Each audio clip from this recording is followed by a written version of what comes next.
pertama ada manajemen kurikulum, merupakan substansi manajemen yang utama di sekolah. Prinsip dasar manajemen kurikulum itu sendiri yaitu berusaha agar proses pembelajaran dapat berjalan dengan baik dengan tolak ukur pencapaian tujuan oleh siswa dan mendorong guru untuk menyusun dan terus-menerus menyempurnakan strategi pembelajarannya. Lalu ada tahapan manajemen kurikulum di sekolah dilakukan melalui 4 tahap. Yang pertama itu ada perencanaan, yang kedua ada pengorganisasian dan koordinasi, yang ketiga ada pelaksanaan, dan yang keempat ada pengendalian.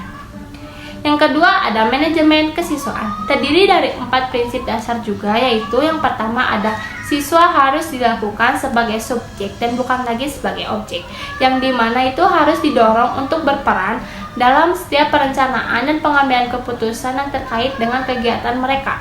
Yang kedua ada kondisi siswa yang sangat beragam, ditinjau dari kondisi fisik, sosial, ekonomi, minat, dan sebagainya. Yang diperlukan kegiatan yang beragam sehingga siswa tersebut mendapatkan kreativitas yang tinggi dan berkembang secara optimal.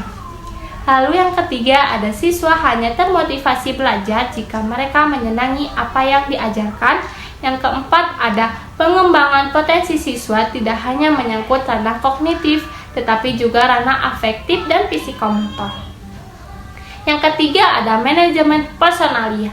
Terdapat 4 prinsip dasar manajemen personalia itu sendiri. Yang pertama ada dalam mengembangkan sekolah, sumber daya manusia itu adalah suatu komponen yang sangat penting dan berharga. Yang kedua ada sumber daya manusia akan berperan secara optimal jika dikelola dengan baik sehingga mendukung tujuan institusional. Lalu yang ketiga ada kultur dan suasana organisasi di sekolah.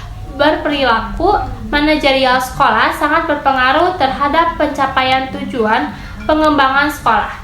Dan yang keempat ada manajemen personalia di sekolah, pada prinsipnya mengupayakan agar setiap warga dapat bekerja sama dan saling mendukung untuk mencapai tujuan sekolah.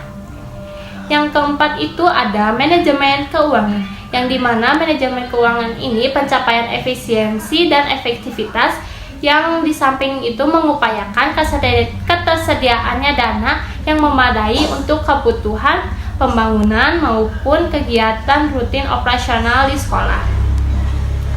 Tak hanya itu juga perlu diperhatikan faktor akuntabilitas dan transparansi setiap penggunaan keuangan baik dari bersumber pemerintah, masyarakat, dan sumber lainnya.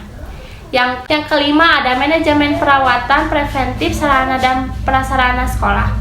Manajemen perawatan preventif sarana dan prasarana sekolah ini merupakan secara periodik dan terencana untuk merawat fasilitas fisik seperti gedung, peralatan sekolah, dan fasilitas-fasilitas lainnya yang bertujuan untuk meningkatkan kinerja, memperpanjang usia pakai, menurunkan biaya perbaikan, dan menetapkan biaya efektif perawatan sarana dan prasarana sekolah.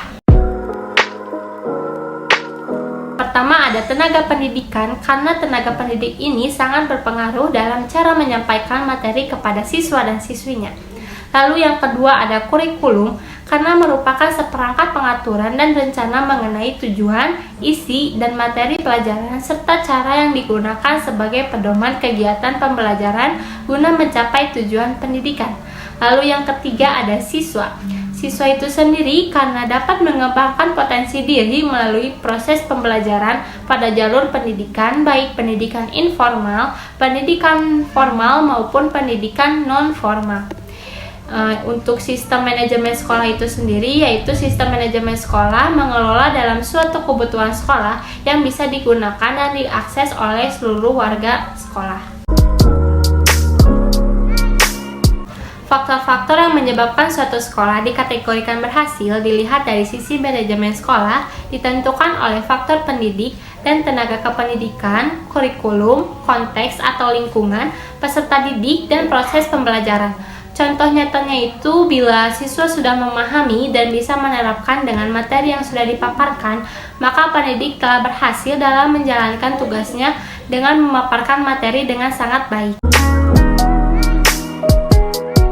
Kepemimpinan pendidikan merupakan pelaksanaan pendidik yang mempengaruhi, mengkoordinir, yang memiliki hubungan dengan pelaksanaan sehingga tujuan pendidikan yang telah diterapkan dapat dicapai secara efektif dan efisien.